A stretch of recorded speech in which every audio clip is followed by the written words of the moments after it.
નમસ્કાર. ખબર વડાલી, અસર વડાલી. ખેડબ્રહ્મા નગરપાલિકામાં ઉમેદવારો મૂંઝવણમાં.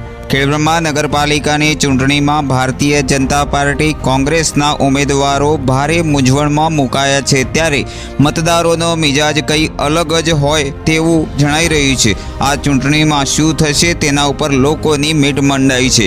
ત્યારે અમુક જગ્યાએ અપક્ષો ખેલ બગાડશે તો અમુક જગ્યાએ ઉમેદવાર પ્રત્યે નારાજગી જોવા મળી રહી છે, તો અમુક જગ્યાએ ઉકળતા ચરુ જેવી પરિસ્થિતિ જોવા મળી રહી છે. તો શું ખબર આ વખતે અમુક વોર્ડમાં રસાકસી જામશે તેવું લાગી રહ્યું છે, તો અમુક વોર્ડમાં પક્ષોની પેનલ આવે તેવું લાગી રહ્યું છે. તો આ નગરપાલિકા કબજે કરવા માટે ભારતીય જનતા પાર્ટી અને કોંગ્રેસના ધારાસભ્ય તુષાર ચૌધરીની આગેવાની હેઠળ પૂરજોશમાં બંને પક્ષનો પ્રચાર ચાલી રહ્યો છે.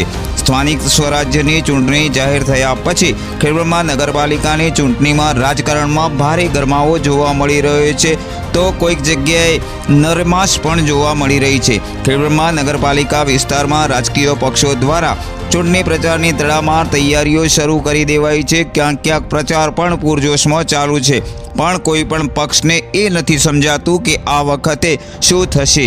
ખેડબ્રહ્મા નગરપાલિકા કબજે કરવામાં તમામ પક્ષો દ્વારા તૈયારીઓ શરૂ કરી દીધી છે, પણ શું આ ચૂંટણીમાં ઉમેદવારો મતદાતાઓ પાસે કયા મુદ્દાને લઈને જશે અને કયો મુદ્દો રહેશે અસરકારક, તે ચર્ચાનો વિષય બની રહ્યો છે. હવે જોવાનું એ રહ્યું કે આ વખતે ખેડબ્રહ્મા નગરપાલિકા કોણ કબજે કરશે તે તો આગામી 18 તારીખે જ ખબર પડશે. રિપોર્ટર ચંદ્રશેખર ભાવસાર, ખબર વડાલી, ખેડબ્રહ્મા.